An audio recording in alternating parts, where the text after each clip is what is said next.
Bismillahirrahmanirrahim. Assalamu alaikum students.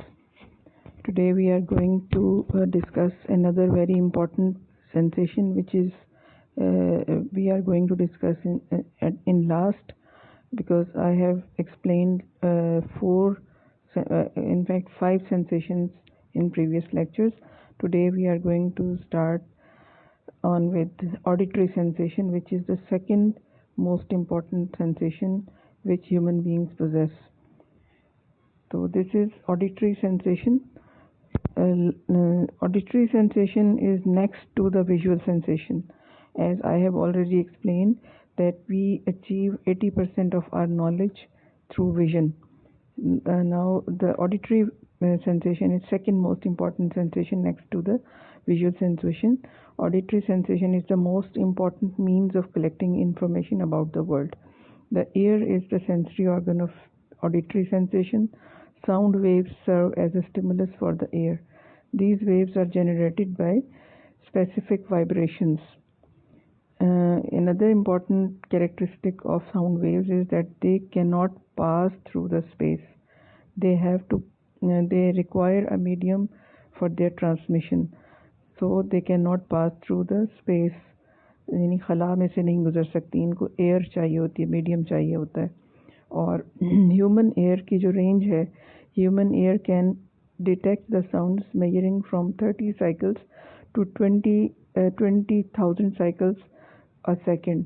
एक second में 20 cycles कम से कम जो वाइब्रेशन है वो ह्यूमन ईयर जो है वो डिटेक्ट कर सकता है, सेंस कर सकता है, और मैक्सिमम 20,000 साइकिल्स पर सेकेंड जो है वो महसूस कर सकता है. इससे ज़्यादा जो वाइब्रेशंस होती हैं वो नॉइज़ होती हैं, और वो जो है वो मतलब बर्दाश्त नहीं की जा सकती हैं हमारे कानों की, या हमारे कान जो ऑडिटरी सेंसेशन उसकी रेंज से बहुत ऊपर हो जाती हैं.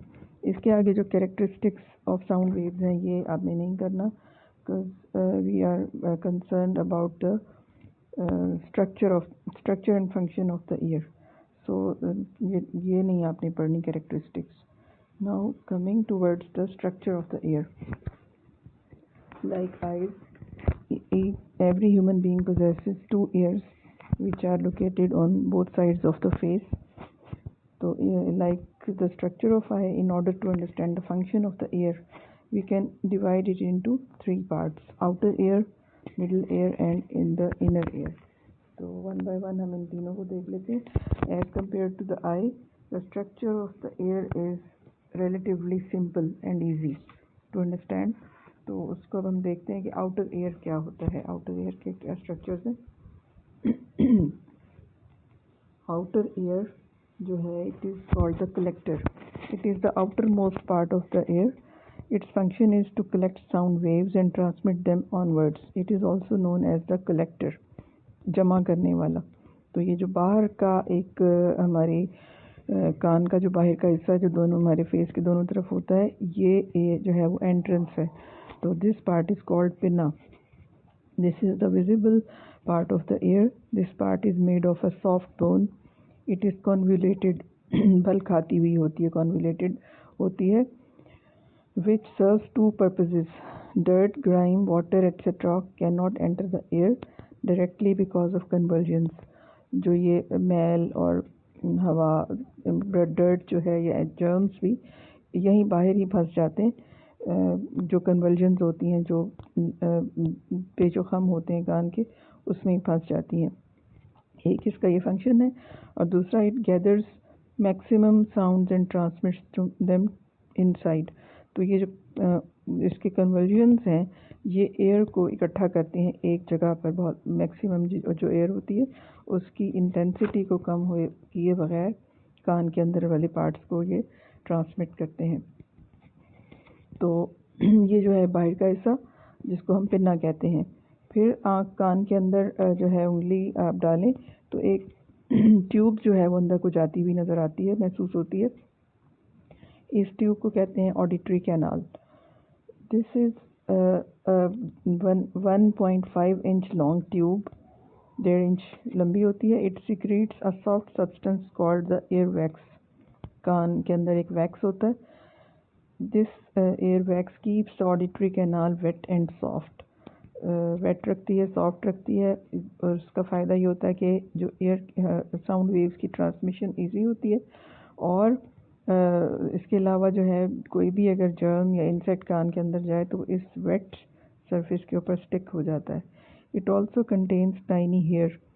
Dirt particles are stuck in it and can be removed easily. Thus, airwax keeps the air fit and thin air protected. तो ये एयरवैक्स और हेयर जो हैं ये कान के जो अंदर के डेलिकेट पार्ट्स होते हैं उनकी प्रोटेक्शन का एक इंतज़ाम है. उसके बाद आ जाएंगी थर्ड पार्ट जो है इसका, वो है टिम्पैनिक मेम्ब्रेन. इसको द ईयर ड्रम भी कहा जाता है, कान का पर्दा. At the end of the auditory canal, there lies a thin, delicate membrane known as the eardrum. This delicate organ begins to vibrate at a slight vibration. इतना ये बारीक होता है, बहुत ही ज़्यादा बारीक होता है. अगर आप प्याज को छीलें तो उसके ऊपर से एक बारीक सा छिलका उतरता है, या फिर बॉइल्ड एग को अगर आप देखें तो उसके ऊपर भी एक बारीक सी मेम्ब्रेन होती है. उससे भी बारीक जो है वो एयर ड्रम होता है, जिसको टिम्पैनिक मेम्ब्रेन कहते हैं. और ये ज़रा सी भी जो साउंड वेव्स हैं, स्लाइट वाइब्रेशन जो है वो इसको moves it to and fro, आगे और पीछे मूव कराती है. Its size is equal to the thickness of an ordinary pencil. इतना बड़ा होता है जितनी एक मोटी पेंसिल होती है, उतना इसका इतने बड़े साइज़ का ये होता है. यानी चौड़ाई नहीं, मोटाई तो इसकी बहुत कम होती है, लेकिन साइज़ इसका इतना होता है. तो ये जो है ये है हमारे कान का जो आउटर एयर जो है वो ये है. ये देखें, ये पिन्ना है, ये इसके साथ ही अंदर को जाती हुई ऑडिटरी कैनाल, और ये इधर एंड के ऊपर एयर ड्रम जो कि हाईलाइट हुआ हुआ आपको नज़र आ रहा है. ये एयर ड्रम है जो कि आउटर एयर में होता है. इसके बाद आ जाएंगे मिडल एयर, जो दरमियानी हिस्सा होता है कान का. This part begins at the front of the air drum. जैसे ही एयर ड्रम ख़त्म होता है, अब जितने भी आप पार्ट्स देखेंगे, all the parts of the ear are interconnected. इनके अंदर कोई गैप नहीं है. इसलिए नहीं गैप नहीं है कि जो साउंड वेव्स हैं वो जहाँ गैप होता है वहाँ वो ड्रॉप हो जाती हैं. तो उनको एक मीडियम चाहिए होता है, और अगर कंटिन्यूटी ना हो तो जो है वो जैसे एयर ड्रम ही अगर उसमें सुराख हो जाए या वो डैमेज हो जाए तो आगे आवाज़ ट्रांसमिट ही नहीं होती. कान से इकट्ठी होती है, एयर कैनाल से गुजरती है, ऑडिटरी कैनाल से, लेकिन आगे नहीं जाती. तो इसी तरह से जो नेक्स्ट जो इसका मिडल एयर है वो जो है वो टिम्पैनिक मेम्ब्रेन या कान के पर्दे या एयर ड्रम के साथ जुड़ा हुआ होता है. There is located a cavity between the outer and the inner ear. This cavity is in fact the middle ear. It is also named as transformer. पहला जो था वो कलेक्टर था, एयर वेव्स को कलेक्ट करता, साउंड वेव्स को collect करता है. दूसरा जो ट्रांसफॉर्मर मीन्स आगे को भेजने वाला, because it carries message from the outer ear to the inner ear. तो ये एक जो है ये मीन्स ऑफ कनेक्टिविटी है between outer and the inner ear. इस पार्ट में जो स्ट्रक्चर्स हैं वो हैं 3 स्ट्रक्चर्स हैं. ऑसिकल्स जो हैं ये कलेक्शन ऑफ 3 बोन्स है. This part consist of 3 bones which are interconnected. The first of these 3 is the hammer bone. इसको कहते हैं मेलियस. इसका नाम जो है साइंटिफिक नेम है मेलियस. हैमर बोन, ये हैमर कहते हैं हथौड़े को. तो इस बोन की का जो स्ट्रक्चर है वो हैमर की तरह का होता है. That is connected to the air drum. तो एयर ड्रम या कान के पर्दे के साथ जुड़ी हुई जो हड्डी होती है उसका नाम है द हैमर बोन या मेलियस. और उसके साथ ही एक और बोन है the upper and of the air drum.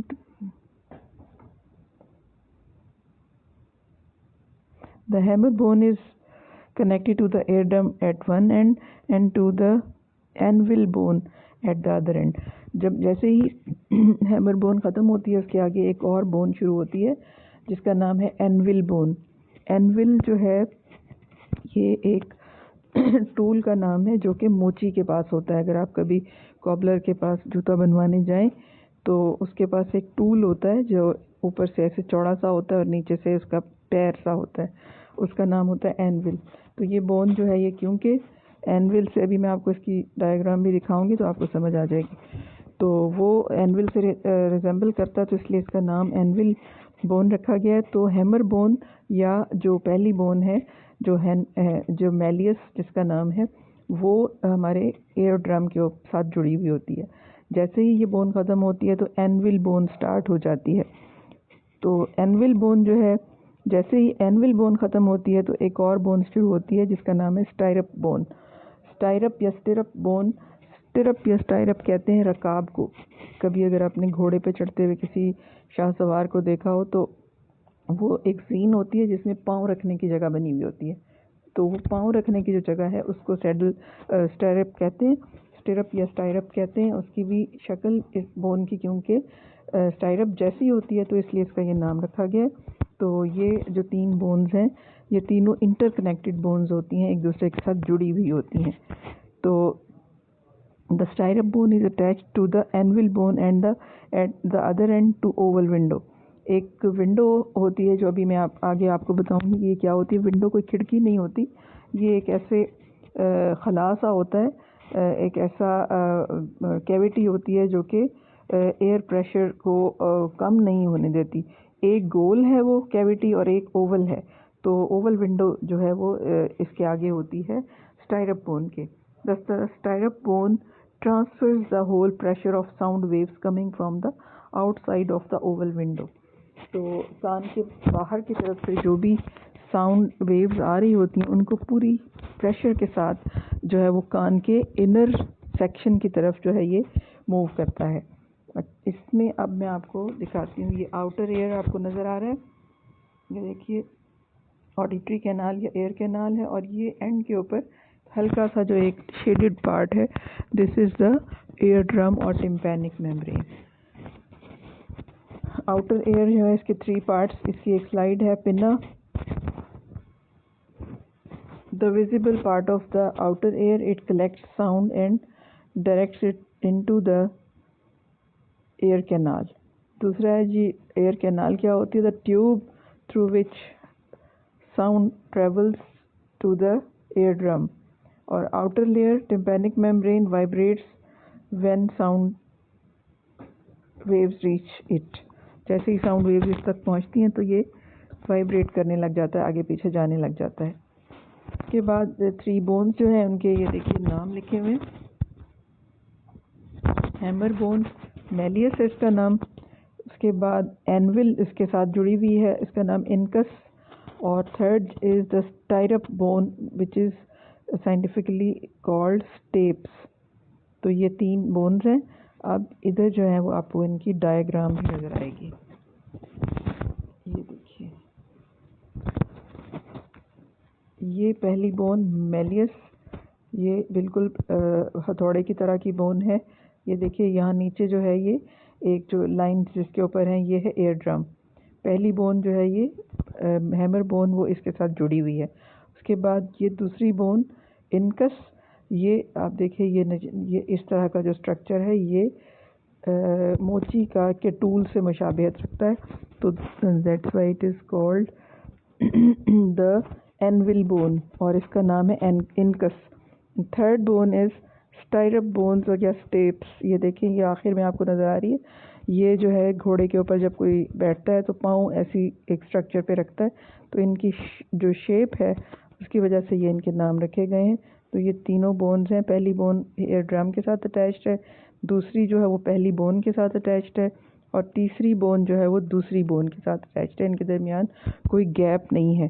तो ये तीनों बोन्स जो हैं these all are called ossicles. और ये इतनी छोटी होती हैं बोन्स जितने कि एक बोन का साइज़ जो है वो एक ऑरेंज के सीड के बराबर होता है। और these bones are the smallest bones of human body. तो ये हमारे कान के अंदर होती हैं और इनकी मूवमेंट से जो है वो साउंड प्रोड्यूस होती है। एक और स्ट्रक्चर जो कि कान और गले में इकट्ठा होता है, एक साइड उसकी कान में होती है और दूसरे हमारे हलक में होती है, तो वो क्या है, उसका नाम है यूस्टेशियन ट्यूब। यूस्टेशियन वो साइंटिस्ट था जिसने इस ट्यूब को डिस्कवर किया था।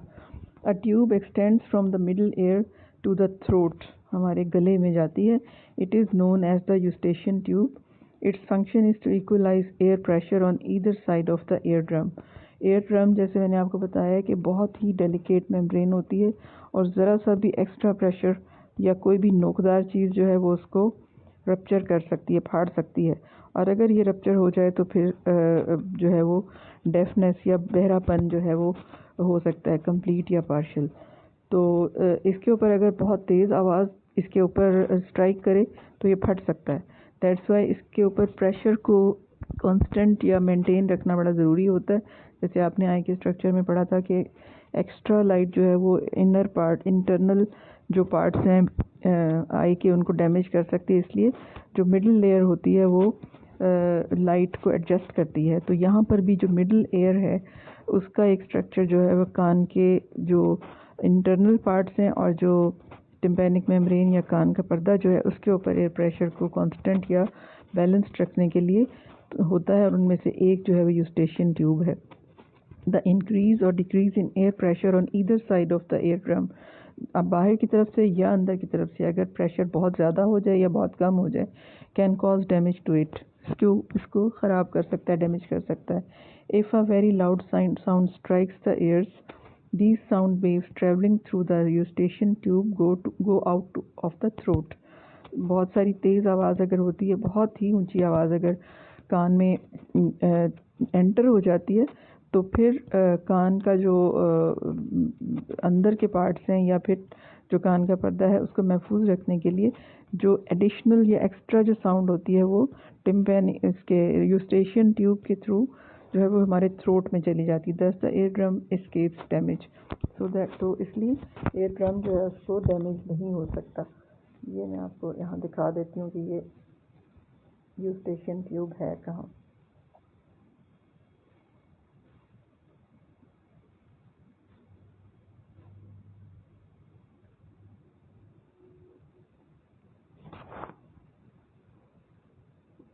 ये देखें, ये नज़र आ रही है, ये साइड पर थोड़ा सा आपकी बुक में कट किया, बिल्कुल एक्सट्रीम राइट साइड के ऊपर जो अब थोड़ा सा नज़र आ रहा है, ये आपको एक लंबी सी ट्यूब है जो जिसका एक सिरा कान में है तो दूसरा नीचे की तरफ आ रहा है। ये पार्ट जो है ये यूस्टेशियन ट्यूब है, ये हमारे थ्रोट में ओपन हो रही होती है। तो इसको जो है वो इसका काम एयर प्रेशर को मेंटेन करना है या इक्वलाइज करना है या कांस्टेंट रखना होता है। उसके बाद एक और स्ट्रक्चर, ओवल विंडो।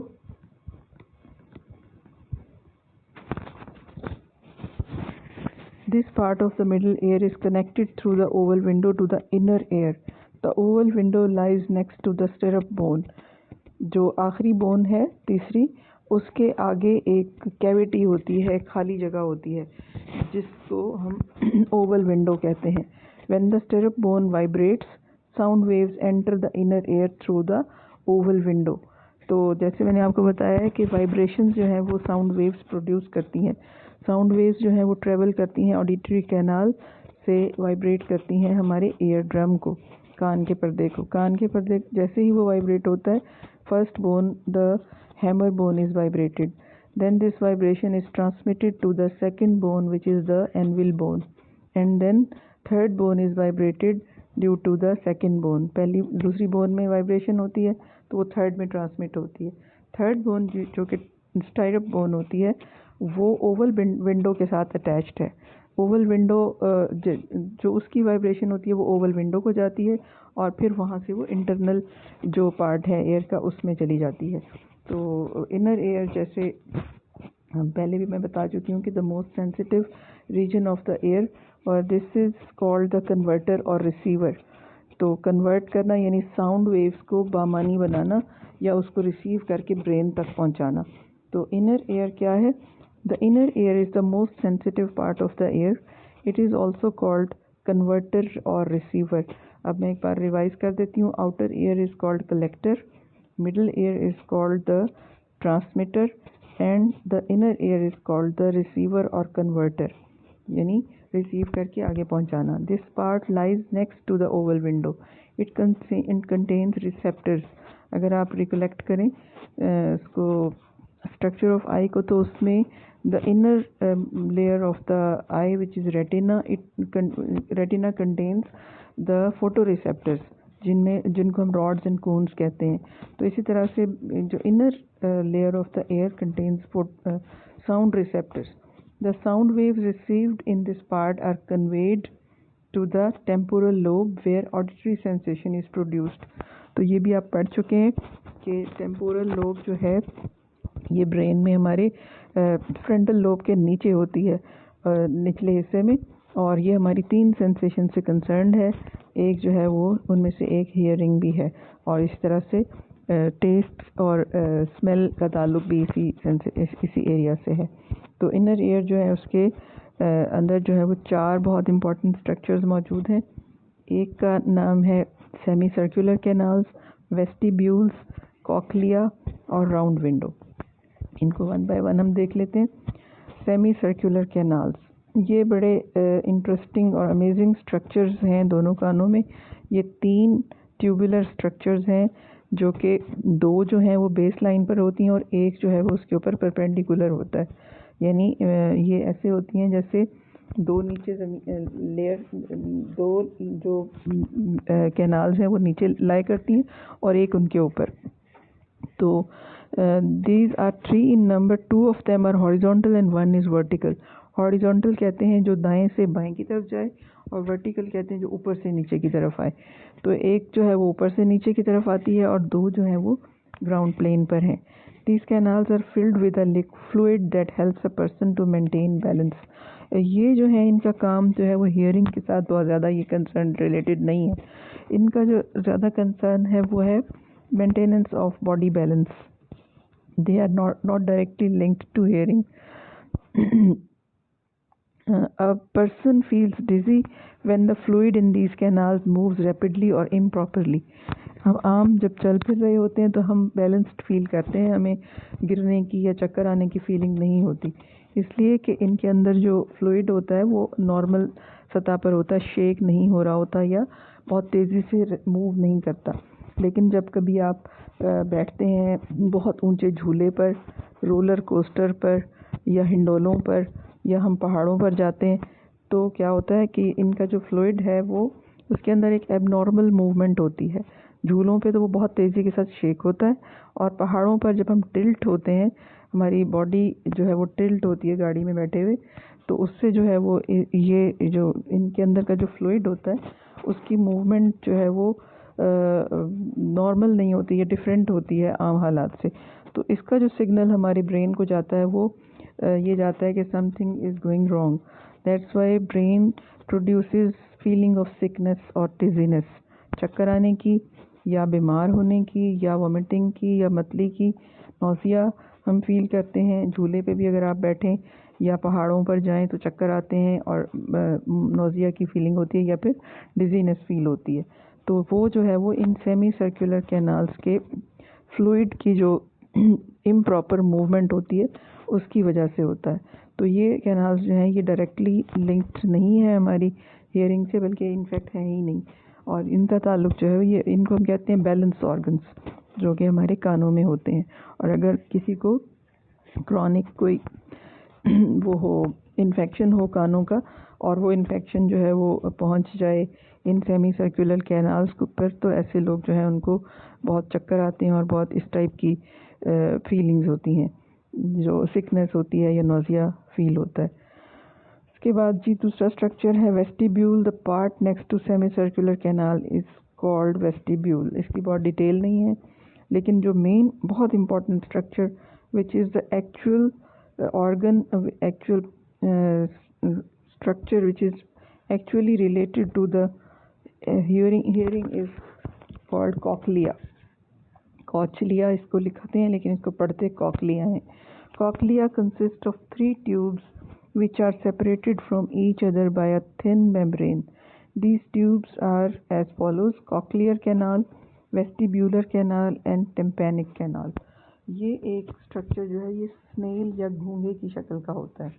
स्नेल अगर आपने कभी देखा हो, सीपी जो होती है, इसकी मैं आपको शक्ल भी दिखा देती हूँ। ये स्ट्रक्चर देखिए, कॉक्लिया ये नज़र आ रहा है, घूम जिसके अंदर दायरे से हैं, राउंडेड सा स्ट्रक्चर, तो दिस इज़ कॉल्ड कॉक्लिया। और इसके अंदर बारीक बारीक सी लेयर्स होती हैं, और जो हैं उन लेयर्स के अंदर हेयर सेल्स होते हैं, और वो डिटेल में भी आपको बताती हूँ इसको। तो कॉकलिया जो है ये it contains the receptors of hearing. तो ये क्या है? The membrane lying between the vestibular canal and the air drum is called the basilar membrane. जो एक्चुअल इसकी मेम्ब्रेन होती है वो बेसिलर मेम्ब्रेन कहलाती है, और the organs of Corti are located above it. Organs of Corti कहते हैं वो जो रिसेप्टर्स होते हैं वो इसके अंदर होते हैं। They are in fact hair cells, and experts believe these hair cells are the real auditory receptors।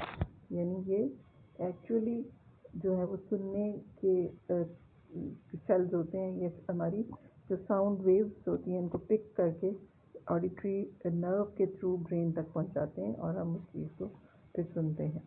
तो ये इसकी डायग्राम आपको नजर, ये बेसिलर मेम्ब्रेन को मैंने थोड़ा सा थोड़ा सा ड्रॉ करके दिखाया है। इसमें आपको डॉट्स नज़र आ रहे होंगे। तो बेसिलर मेम्ब्रेन जो है it consist of a fluid जिसको एंडोलिम्फ कहते हैं। फुल फ्लूइड होता है। ये डॉट्स जो है ये फ्लूइड है। The fluid which is filled in the basilar membrane is called endolymph. Endo अंदर, लिम्फ कहते हैं थिक या लेसदार मादे को। और इसकी तरफ the fluid contain small particles. इसके अंदर आपको पिंक कलर के स्ट्रक्चर जो नज़र आ रहे हैं ये हैं एयर स्टोन। ये जो हैं ये ऐसे सेल्स होते हैं जो कि हियरिंग को फैसिलिटेट करते हैं। ये पिक करते हैं डिफरेंट जो की होती हैं फ्रीक्वेंसी के जो साउंड वेव्स होती हैं उनको पिक करती हैं।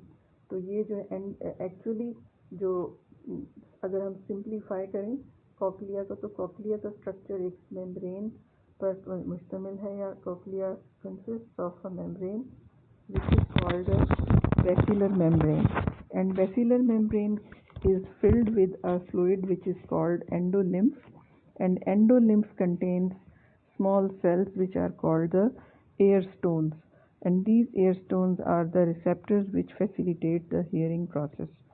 तो ये जो है ये इसका स्ट्रक्चर है।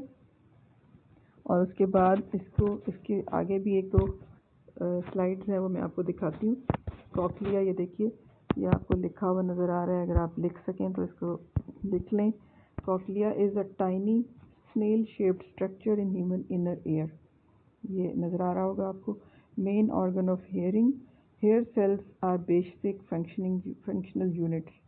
ये देखें ये बेसिलर मेम्ब्रेन है, ये इसके अंदर हेयर सेल्स नज़र आ रहे हैं, और ये स्पाइरल गैंग्लियन सेल्स हैं जिनको हम एयर स्टोन्स भी कहते हैं। ये जो ये फिरोज़ी से रंग में आपको नज़र आ रहे हैं ये एयर स्टोन्स होते हैं, जो कि जैसे ही साउंड वेव्स यहाँ पहुँचती हैं ये आगे पीछे मूव करते हैं। तो ये है। अब हेयर सेल्स जो हैं इनको हम देख लेते हैं कि ये क्या है।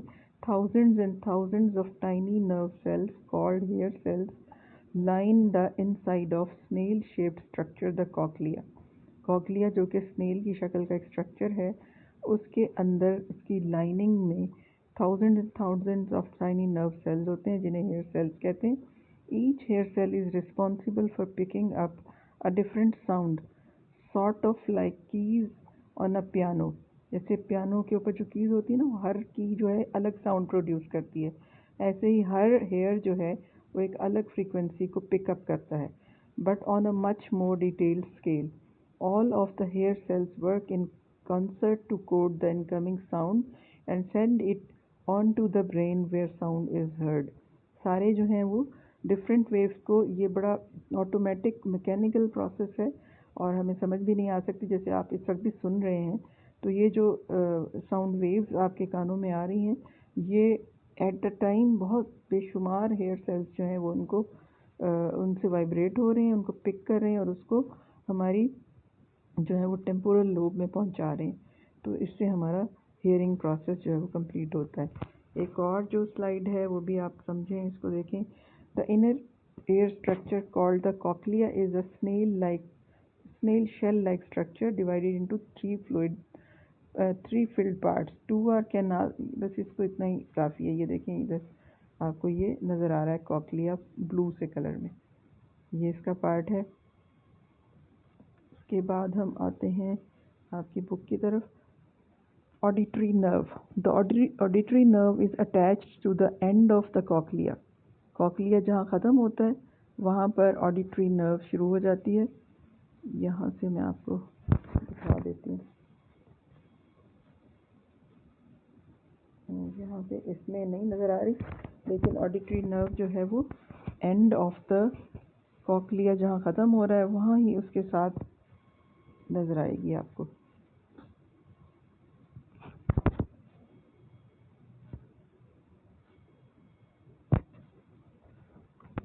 ये देखें, ये कॉकलिया है ऊपर, और ये जो पीछे की तरफ जा रही है ऑडिटरी नर्व जहाँ 9 लिखा हुआ है, ये ऑडिटरी नर्व कॉकलिया के साथ बिल्कुल अटैच्ड है। अब अगर एक बार आप फिर गौर से देखें तो आउटर एयर, ये साउंड वेव जो हैं ऑरेंज से कलर में, साउंड वेव्स कान के अंदर आ रही है और ये कान से इकट्ठी होकर यहाँ से आकर ये हमारे एयर ड्रम को वाइब्रेट करती हैं।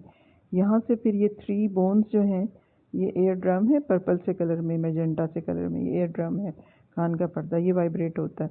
इसके ऊपर जो है वो 3 बोन्स इसके साथ जुड़ी हुई हैं, ये 1, 2 और 3। ये 3 बोन्स जो हैं ये मूव करती हैं और फिर ये जो है ये ओवल विंडो से आगे को ये कॉकलिया में आती हैं। कॉकलिया के अंदर बेसिलर मेम्ब्रेन में हेयर सेल्स वाइब्रेट करते हैं और एयर स्टोन्स जो है वो शेक होते हैं और वहाँ से जो है ये जो साउंड वेव्स हैं वो यहाँ ऑडिटरी नर्व के थ्रू हमारे ब्रेन में चली जाती हैं और हम उस आवाज़ को सुनते और पहचानते भी हैं। तो ये जो है ये वो मैकेनिज़्म है जिसके थ्रू हियरिंग का जो प्रोसेस है वो शुरू होता है। Now coming towards the point how we hear, हम कैसे सुनते हैं। तो फंक्शन ऑफ द ईयर क्या है, ये अब मैंने पॉइंट्स बनाए हैं, इनको आप देख लें गौर से। Function of the ear, when the outer ear having gathered sound waves sends them to the middle ear, the ear drum vibrates. अभी मैंने आपको डायग्रामेटिकली भी दिखाया है, यहाँ से देखें एक बार फिर आप, ये नज़र आ रहा है, ये ऑरेंज रस्ट से कलर की साउंड वेव्स हैं जो कि हमारे कान के बाहर प्रोड्यूस हो रही हैं। ये एंटर होती हैं हमारे कान में ऑडिटरी कैनाल से होती हुई। ये मैजेंटा से कलर में जो है एयर ड्रम नज़र भी आ रहा है, लिखा भी हुआ है, ये उसको वाइब्रेट करती हैं 4th नंबर पे, ये उसको वाइब्रेट करती हैं। फिर क्या होता है, it results in the stimulation of bones attached to the eardrum। ये जो है ये टाइनी बोन्स आपको नज़र आ रही हैं, नंबर 5 पर लिखी हुई हैं, और ये छोटी छोटी बोन्स जो कि बहुत स्मॉलेस्ट बोन्स हैं हमारी बॉडी की, इनमें वाइब्रेशन होती है। पहले हैमर बोन वाइब्रेट होती है, फिर इसके साथ ही एनविल बोन वाइब्रेट होती है, और फिर ये लास्ट जो है ये स्टायरप बोन जो है वो वाइब्रेट होती है। ये बोन जो है ये इसके आगे ओवल विंडो है उसके साथ जुड़ी हुई है। यहाँ से ये जो वाइब्रेशन है ये आगे को जाती है और कॉकलिया में चली जाती है। और अगर ये देखें, यहाँ से आप इलस्ट्रेशन ट्यूब में भी जो है मैजेंटा कलर आ रहा है नीचे, जो ट्यूब नीचे को जा रही है। अगर साउंड बहुत ज़्यादा हो तो फिर जो है वो कान के पर्दे को बचाने के लिए एक्स्ट्रा जो साउंड है वो गले में चली जाती है, हमारे थ्रोट में चली जाती है। फिर यहाँ से ये जो है वो आती है कॉकलिया में। कॉकलिया जो है वो वाइब्रेट होता है। This vibration is further transmitted to the cochlea. The stimulation of cochlea set up vibration in the organs of Corti, जो कि हेयर सेल्स होते हैं और एयर स्टोन्स होते हैं। Receptors are stimulated and thus these neural impulses reach the auditory area of the brain, temporal lobe, where auditory sensation is produced। ये last जो है 9 नंबर पर, ये ऑडिटरी नर्व है जो कि इस सारी सेंसेशन को ब्रेन के टेम्पोरल लोब में लेकर जाता है। तो ये जो है ये it is all about the mechanism of hearing और हाउ वी हियर। तो ये जो है ये इसका पूरा प्रोसेस है। अब इसको जो है वो उम्मीद है कि आपको समझ आ गया होगा ये, और आगे जो है ये लोकेटिंग साउंड और मज़ीद जो इसके हैं ये नहीं पढ़ना, और इस चैप्टर में से आपने और कुछ भी नहीं पढ़ना सिवाय एक जो है इसमें आगे आएगी काइनेस्थेटिक सेंसेशन। मैंने आपको पिछले लेक्चर में स्लाइड्स के थ्रू एक्सप्लेन कर दिया था, लेकिन यहाँ आपकी बुक में भी है ये। अब आज तो ये लेक्चर हमारा काफ़ी लंबा हो गया, तो नेक्स्ट जो होगा नेक्स्ट चैप्टर से पहले एक छोटा सा नोट मैं आपको बता दूंगी काइनेस्थेटिक सेंसेशन के बारे में, जो कि बहुत ही ब्रीफ एक इंट्रोडक्शन और इसके बारे में ज़ाहिर है एक शॉर्ट क्वेश्चन ही आपको आ सकता है। इसके अलावा इस चैप्टर में जो फैक्टर्स डिफेक्ट्स ऑफ आई और एयर ये नहीं आपने पढ़ने, और ना ही अटेंशन जो है वो आपके सिलेबस में है। नेक्स्ट जो है वो हमने इसके आगे नेक्स्ट चैप्टर ही स्टार्ट करना है, विच इज़ द परसेप्शन। तो परसेप्शन जो है वो बहुत इम्पॉर्टेंट है और उस चैप्टर को फिर हम शुरू करेंगे। तो आज का जो ये समझें आपका टॉपिक जो है ये चैप्टर तकरीबन कंप्लीट हो गया सिवाय काइनेस्थेटिक सेंसेशन के, जिसके बारे में एक 10 मिनट का जो लेक्चर है वो मैं आपको नेक्स्ट वीक में दे दूँगी। तो तब तक के लिए फिर अल्लाह हाफ़िज़। पढ़ते रहें आप लोग। आपके एग्ज़ाम जो है आपको जो ही हमें पता चलेगा कि 25 को होने हैं या उसके आगे होने हैं, तो फिर हम आपको उसके बारे में इंटीमेट करेंगे।